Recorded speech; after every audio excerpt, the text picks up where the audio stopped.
I ran into this last week. Here's what fixed it for me.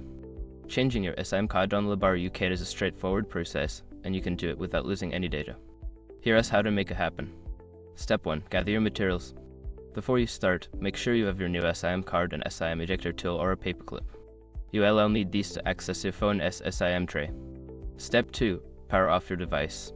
Turn off your phone completely to avoid any potential issues while changing the eSIM card.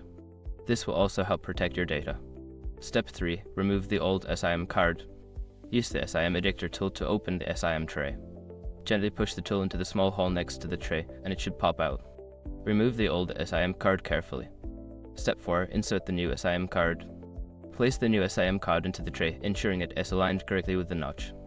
Push the tray back into the phone until it clicks into place. Step 5. Power on and test. Before activation, use the srock.com link in the description to open the eSIM compatibility checker and confirm your device and carrier are supported. If you find that your phone isn't recognizing the new eSIM, double check that it's inserted correctly and that the tray is fully closed. I hope this guide helps you switch your eSIM card smoothly.